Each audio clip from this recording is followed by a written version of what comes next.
but All right, let's go. I go there. talk about Schaub. What kind of quarterback? What kind of passing game do they have, and how do you have to deal with Andre Johnson? Um, they throw some three-step routes, but he throws the deep ball very well. And it's kind of that old school Denver Broncos type of offense with Jake Plummer, where they'll boot and get out the pocket and throw a lot of deep shots. So they throw Andre Johnson a lot of deep, like Z read patterns, and a lot of deep over routes with him. And they also run a lot of crossing routes with him too as well. So he's pretty accurate quarterback. He gets out the pocket. He's not really like a scrambler, going to scramble and get open and like a Ben Roethlisberger, but he's going to get out the pocket, get some depth so he can see and get some so he can buy time to throw the ball. And Andre Johnson just probably the best receiver in the NFL. You gonna try not to tick him off? No, I mean I just play my game. Doesn't matter. If somebody gets mad, they get mad. Just go out there and play my technique. I'm not Cortland that likes to talk and hit people after the play. So that's not my game. And I heard he's not that type of player as well. I mean, he just wants to go out there and play. And so I just focus on what I got to do. And if people get mad, then that's their thing.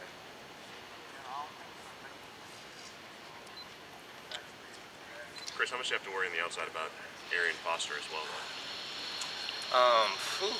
He's kind of like Ray Rice was last year for us.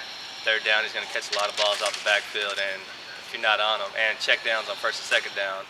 And he's the type of guy, he can be third and long, and he can catch a check down at 4 yards and, the run after the catch and get the first down. And so he's going to be vital to us stopping him. Andre Johnson's a threat, but he's probably the second biggest threat passing-wise. At running backs, that can be a problem too, because not too many running backs cause that many problems out there.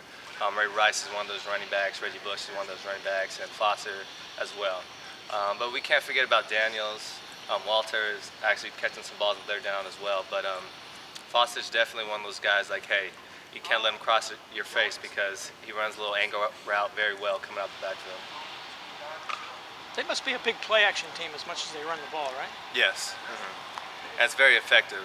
Because when you can run the ball, I think he's leading the league in rushing right now. When you can run the ball like that, it's going to open it up for a lot of people. And it's vital for them to run the ball too, because Andre Johnson's going to command so much attention because he's such a great player. But when you're forced to deal with maybe the best running attack in the NFL, it opens the passing game up. So it's definitely one of those things that play action is going to be a big thing. And if we're playing the pass, we can't be, us as a secondary, we can't be worrying about the run. We have to read our keys and can't be biting up on Foster because their passing game, that's what we're supposed to do. That's what we're supposed to stop, and we're not going to be stopping the run and stopping the pass at the same time. Aside from the result, was Pittsburgh a step in the right direction? I mean, the defense played pretty well overall, except for the fact that you lost the game. Did you guys feel like that got you back on track? I just thought we played well overall. I think one thing you should take from every game is that you just need to get better. If you play well, you can't sit there and gloat about how well you played, then the next week you go out there and you don't play well. If you play bad, you can't sit there and soak and talk about how bad you are. You just need to get better. Because like I said, that saying, if you don't get better, you get worse, and it's true because teams going into this playoff run, teams are getting better towards the end of the season. And if you're not getting better, it's going to be hard to stop these teams. And so we just need to focus on that.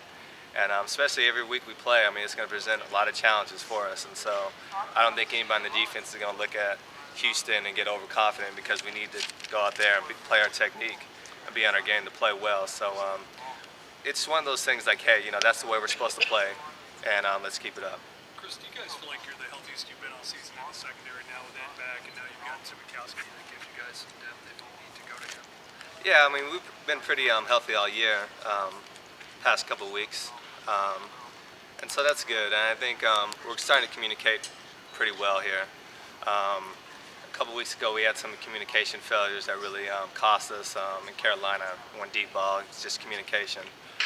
So I think we're healthy and we're used to making calls with each other, and we're showing up all our signals and all that stuff. So yeah, it's being healthy is always good towards the end of the season because it's a long road, and so you want everybody healthy. And so having Zippy back, and having Ed, feeling good, it's a good thing to have.